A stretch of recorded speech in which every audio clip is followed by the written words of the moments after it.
Welcome back, folks. My name is LastKnownMeal, and today we're going to be talking about Cyberpunk 2077.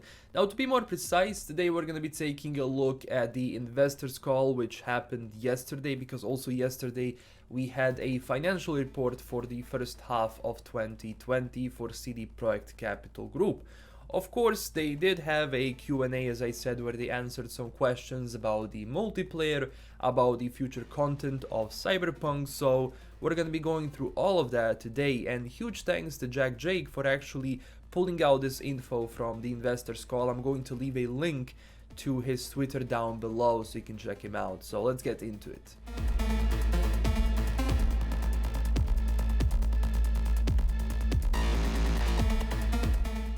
And the first thing they talked about is the post-launch content update, and CD Projekt said this: we can expect similar post-launch content, and they actually said to expect more than The Witcher 3.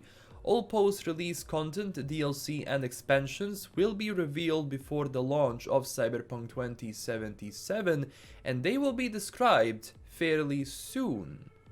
I mean, this is actually like the previously with The Witcher, because before The Witcher came out, we already knew what the two expansions are going to be. Those are Hearts of Stone and Blood and Wine.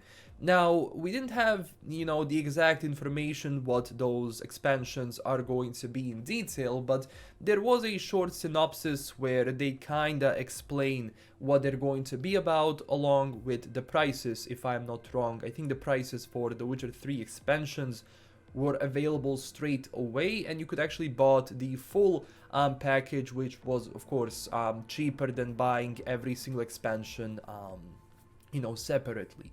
So I'm excited that we're gonna be actually seeing what DLCs and which expansions we're gonna be getting before Cyberpunk 2077 comes out. And this is nice because it's CDPR way of saying like this is what you're actually getting into and this is what you're paying. So very good there, very good that they're doing this. Next up is what is there left to do, risk of another delay. And this is actually great because they double down on it again that the game is not going to be delayed. Optimization is going well.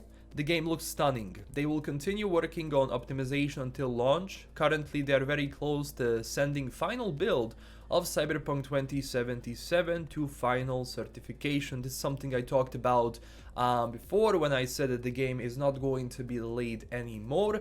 Sony, Microsoft, you gotta send them the game like before you actually print it out so they can just review it, say it's okay, give it a final, thumbs up, and the game is actually ready to be shipped and to be sold on those platforms along with everything else through Steam, GOG, whatever they're going with and what you're going with. So that's nice. Now the next question is about multiplayer, and I already had people telling me like, oh, CDPR is going to include microtransactions in multiplayer, but that was actually something that I expected. So let's see what they said.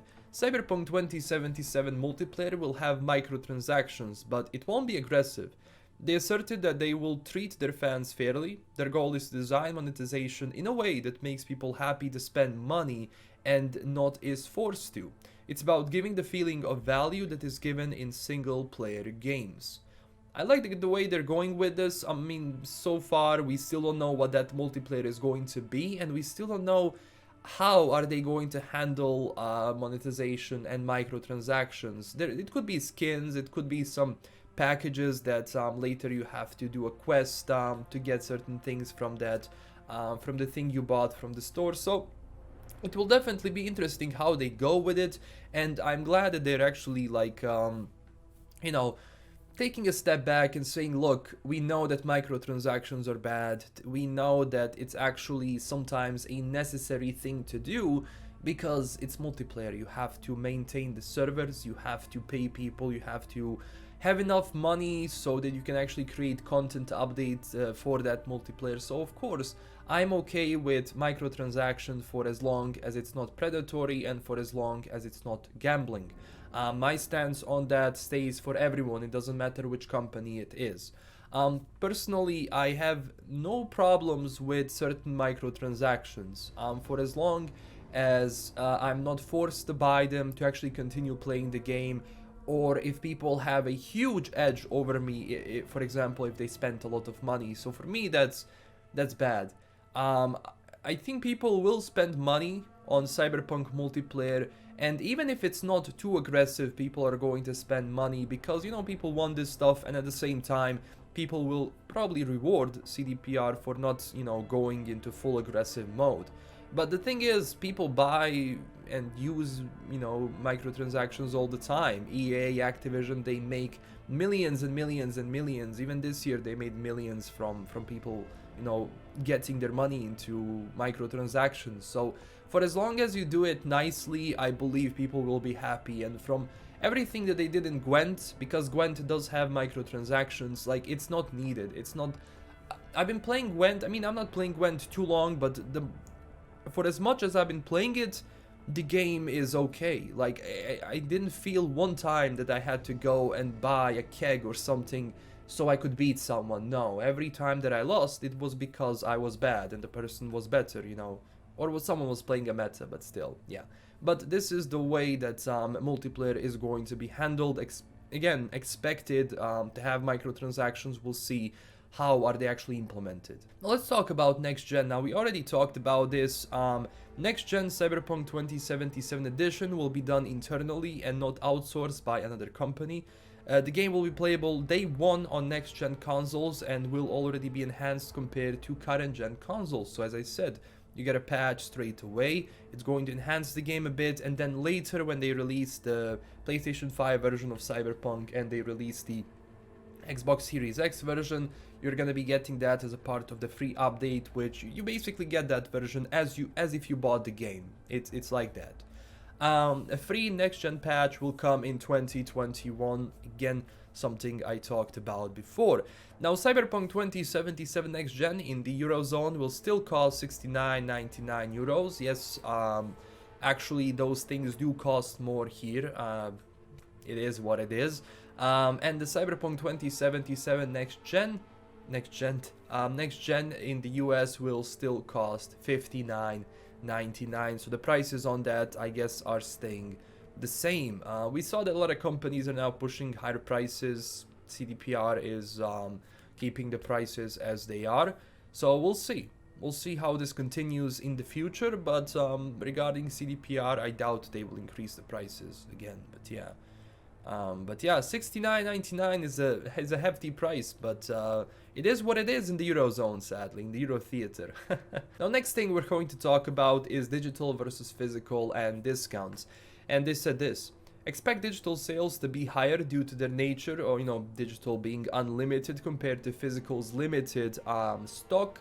No discounts for a long period. Expected to take even longer than The Witcher 3, 1 year with no discounts before doing promotional discounts. And even if they happen, you know, these discounts would not be of a highly significant amount. So it could be like 5%, maximum 10% that they're going to discount, which makes sense. You know, this game took a lot of money to create. So for the first year or two, you don't want to actually discount it because you know it's going to sell like hotcakes, and the money and you have to get that money back so you can actually you know, invest in future projects, in infrastructure or whatever. So this was somewhat expected, honestly, but I'm surprised it's taking 1 year. You know, it's gonna be longer than The Witcher 3, which had 1 year with no discounts. So ooh.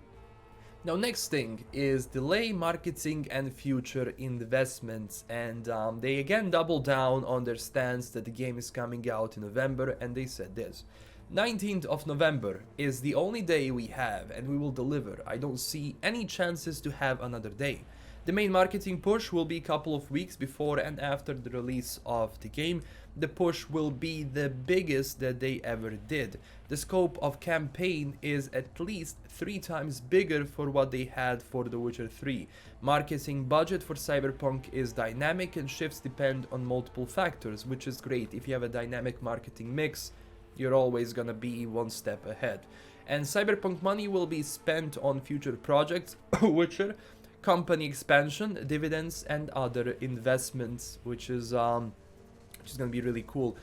Pre-order numbers not disclosed, but they are very happy with them. We're gonna get those probably during the next financial report, because when the next financial report comes out, ladies and gentlemen, we're gonna be playing Cyberpunk. It's that simple. And then we're actually going to get the exact numbers of how many people pre-ordered Cyberpunk, what was going on, the difference between The Witcher and Cyberpunk during what months, you know. So of course I do expect them to sell more than The Witcher, because if you just look at the trailers and how many people saw the trailers in the first 28 days, the difference is insane. Same with marketing, as I said, they're going to increase that. Public beta, no. No, just a quick no. We're not gonna have public beta. And the last thing for today is about Spoko. Spoko has no other projects in progress besides the Witcher mobile game. Release date for mobile Witcher game will be announced this year, which is really cool. And they aim for iOS and Android release for the Witcher mobile game to be simultaneous, which is also cool. And the Witcher 3 will have an update for PC. Enhancing visual quality, it will come in a free update. We talked about that. Basically, the complete version is coming out. It doesn't matter if you have the base version of the game, whatever. There is going to be a free upgrade for you sometimes in 2021, where The Witcher 3 is going next gen. PC is getting HDR. There's going to be ray tracing involved. So I'm really looking forward to see how that is going to be done. So for 2021, they're aiming The Witcher 3 next gen, and of course they're aiming for Cyberpunk 2077 next gen to come out. So 2021 is gonna be a busy week for CDPR, definitely. But yeah, this is everything they said. Thank you so much for watching. I'm really happy with what I heard, and the campaign itself, we just can't wait for it to go up, because we're gonna be getting a lot of stuff for us to talk about and ultimately play the game very soon, in just about more than 2 months. And we're there. So thank you everyone for watching. Don't forget to smash that like and subscribe button, and tell me down below what you think about this. Also, don't forget to join us on our growing community on Twitter and Discord. And I do have a Patreon page. If you wanted an extra way to support the channel, you can do it through there. And huge thanks to my current Patreon supporters. This is LKM signing out, and stay classy everyone. Bye bye.